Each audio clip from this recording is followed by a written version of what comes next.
ದಳಪತಿ Vijay CM ಬೆನ್ನಲ್ಲೇ AIADMK divide ಆಗ್ತಾ ಇದೆ. ವಿಜಯ್ ಸುನಾಮಿಗೆ ದಶಕಗಳ ಎಐಎಡಿಎಂಕೆ ಪಕ್ಷವೇ ಹೋಳಾಗ್ತಾ ಇದೆ. ತಮಿಳುನಾಡು ರಾಜಕೀಯದಲ್ಲಿ ದಿಢೀರ್ ಬೆಳವಣಿಗೆ ಆಗ್ತಾ ಇದೆ. ವಿಜಯ್ ಸುನಾಮಿಗೆ ದಶಕಗಳ ಎಐಎಡಿಎಂಕೆ ಪಕ್ಷವೇ ಇದೀಗ ಹೋಳಾಗ್ತಾ ಇದೆ. ತಮಿಳುನಾಡು ರಾಜಕೀಯದಲ್ಲಿ ದಿಢೀರ್ ಬೆಳವಣಿಗೆ ಆಗ್ತಾ ಇದ್ದು, ಜಯಲಲಿತಾ ಬಳಿಕ ಎರಡನೇ ಬಾರಿ ಅಣ್ಣಾ ಡಿಎಂಕೆ ವಿಭಜನೆ ಆಗ್ತಾ ಇರುವಂಥದ್ದು. ದಳಪತಿ ವಿಜಯ್ ಜೊತೆ ಎಐಎಡಿಎಂಕೆ ಒಂದು ಬಣ ಹೋಗ್ಲಿಕ್ಕೆ ಸಿದ್ಧವಾಗಿದೆ. ತಮಿಳುನಾಡು ಸಿಎಂ ವಿಜಯ್ಗೆ ಬೆಂಬಲದ ಮಹಾಪೂರ್ವೇ ಹರಿದು ಬರ್ತಾ ಇದ್ದು, ಅಣ್ಣಾ ಡಿಎಂಕೆ ಪಕ್ಷದ ಷಣ್ಮುಗಂ ಬಣದಿಂದಲೇ ಇದೀಗ ಬೆಂಬಲ ವ್ಯಕ್ತವಾಗ್ತಾ ಇದೆ. ಟಿವಿಕೆ ಪಕ್ಷಕ್ಕೆ ಬೆಂಬಲವನ್ನ ಷಣ್ಮುಗಂ ಬಣ ಘೋಷಣೆ ಮಾಡಿದೆ. ಬಹುಮತ ಸಾಬೀತುಪಡಿಸುವ ಮುನ್ನವೇ ಮಹತ್ವದ ಬೆಳವಣಿಗೆ ನಡೆದಿರುವಂಥದ್ದು.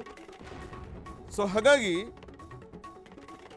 ಇದು ತಮಿಳುನಾಡು ರಾಜಕಾರಣದಲ್ಲಿ ಭಾರೀ ಚರ್ಚೆಗಳೇ ಮಾಡಿಕೊಡ್ತಾ ಇರುವಂಥದ್ದು. ಯಾವ ಎಐಎಡಿಎಂಕೆ 1972 ಅಕ್ಟೋಬರ್ 17ರಂದು ಪ್ರಸಿದ್ಧ ಸಿನಿಮಾ ನಟ MG ರಾಮಚಂದ್ರನ್ ಅವರಿಂದ ಸ್ಥಾಪಿಸಲ್ಪಟ್ಟಂತಹ ಇದೇ ಎಐಎಡಿಎಂಕೆ ಇವತ್ತು ಒಡೆದು ಹೋಳಾಗುವಂತಹ ಒಂದು ಪರಿಸ್ಥಿತಿಯನ್ನು ತಲುಪಿದೆ ಅಂತಂದರೆ ಅಲ್ಲಿನ ರಾಜಕೀಯ ನಾಯಕರ ಕೊರತೆ ಎದ್ದು ಕಾಣಿಸ್ತಾ ಇರುವಂಥದ್ದು. ಮೊದಲೆಲ್ಲ MG ರಾಮಚಂದ್ರನ್ ನಂತರದಲ್ಲಿ ಜಯಲಲಿತಾ ಯಾವ ಪಕ್ಷವನ್ನು ಮುನ್ನಡೆಸಿದ್ರು, ಯಾವ MGR ಪಕ್ಷವನ್ನು ಸ್ಥಾಪನೆ ಮಾಡಿದ್ರು, ಆ ನಂತರದಲ್ಲಿ ಜಯಲಲಿತಾ ಯಾವ ಪಕ್ಷವನ್ನು ಮುನ್ನಡೆಸಿದ್ರು, ಆ ಪಕ್ಷದ ಅಧೋಗತಿ ಇಲ್ಲಿ ಕಾಣಿಸ್ತಾ ಇದೆ. ಎಐಎಡಿಎಂಕೆಯಲ್ಲಿ ತೀವ್ರಗೊಳ್ತಾ ಇದೆ ಆಂತರಿಕ ಬಿಕ್ಕಟ್ಟು. ತಮಿಳುನಾಡು ಚುನಾವಣೆ ಬಳಿಕ ಎಐಎಡಿಎಂಕೆಯಲ್ಲಿ ಎಡಪ್ಪಾಡಿ ಪಳನಿಸ್ವಾಮಿ ವಿರುದ್ಧ ಮತ್ತೊಂದು ಬಣ ಸಿಡಿದೇಳ್ತಾ ಇದೆ. ಷಣ್ಮುಗಂ ಬೆಂಬಲಿತ ಶಾಸಕರಿಂದ ಟಿವಿಕೆ ಪಕ್ಷಕ್ಕೆ ಬೆಂಬಲವನ್ನ ನೀಡಲಾಗ್ತಾ ಇದೆ.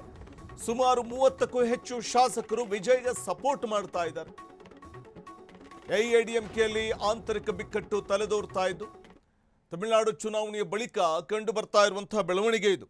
ಎಐಎಡಿಎಂಕೆ ಪಕ್ಷವನ್ನ ಅಕ್ಟೋಬರ್ 17 1972ರಂದು MG ರಾಮಚಂದ್ರನ್ ಅಂದ್ರೆ MGR ಸ್ಥಾಪನೆ ಮಾಡ್ತಾರೆ. ಡಿಎಂಕೆ ಪಕ್ಷದ ಅಂದಿನ ನಾಯಕರಾಗಿದ್ದಂಥ ಎಂ ಕರುಣಾನಿಧಿ ಅವರೊಂದಿಗೆ ಉಂಟಾದ ಭಿನ್ನಾಭಿಪ್ರಾಯದಿಂದಾಗಿ ಪಕ್ಷದ ಹಣಕಾಸಿನ ಲೆಕ್ಕ ಕೇಳಿದ್ದಕ್ಕಾಗಿ MGR ಅವರನ್ನ ಡಿಎಂಕೆಯಿಂದ ಉಚ್ಚಾಟನೆ ಮಾಡಲಾಗುತ್ತೆ. ಆನಂತರದಲ್ಲಿ ಅಣ್ಣಾ ದ್ರಾವಿಡ ಮುನ್ನೇತ್ರ ಕಳಗಂ ಅಂದರೆ ADMK ಅಂತ ಈಗಿರುವಂಥ ಎಐಎಡಿಎಂಕೆಯನ್ನು ಕರೆಯಲಾಗ್ತಾ ಇತ್ತು. ಆ ಬಳಿಕ 1976ರಲ್ಲಿ ಆಲ್ ಇಂಡಿಯಾ ಅಣ್ಣಾ ದ್ರಾವಿಡ ಮುನ್ನೇತ್ರ ಕಳಗಂ ಅಂದರೆ ಎಐಎಡಿಎಂಕೆ ಅಂತ ಮರುನಾಮಕರಣ ಮಾಡಿ ಇದೇ MGR ಪಕ್ಷವನ್ನು ಮುನ್ನಡೆಸ್ಕೊಂಡು ಬಂದರು, ಪಕ್ಷವನ್ನು ಕಟ್ಟಿದ್ರು. ಪಕ್ಷ ಒಂದು ಪ್ರಬಲ ಪಕ್ಷವಾಗಿ ರೂಪುಗೊಳ್ತು.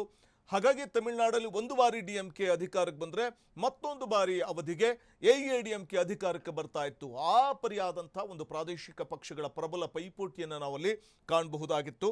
ಸೊ MGR ಅವರ ಆಧಿಪತ್ಯ ಮತ್ತು ಆ ಬೆಳವಣಿಗೆ ನಾವು ನೋಡ್ತಾ ಹೋದರೆ ನಿಜಕ್ಕೂ ಅದೊಂದು ರೀತಿಯಲ್ಲಿ ಆಗಿನ ರೋಚಕವಾದಂಥ ರಾಜಕಾರಣವನ್ನು ನಾವು ವೀಕ್ಷಣೆ ಮಾಡಬಹುದಾಗಿತ್ತು. ಆದರೆ ಅದೇ ರಾಜಕಾರಣ ಜಯಲಲಿತಾ ನಂತರದಲ್ಲಿ ಕೂಡ ಅದೇ ರೀತಿಯ ಒಂದು ರಂಗನ್ನು ಪಡ್ಕೊಂಡಿತ್ತು ಎಐಎಡಿಎಂಕೆ.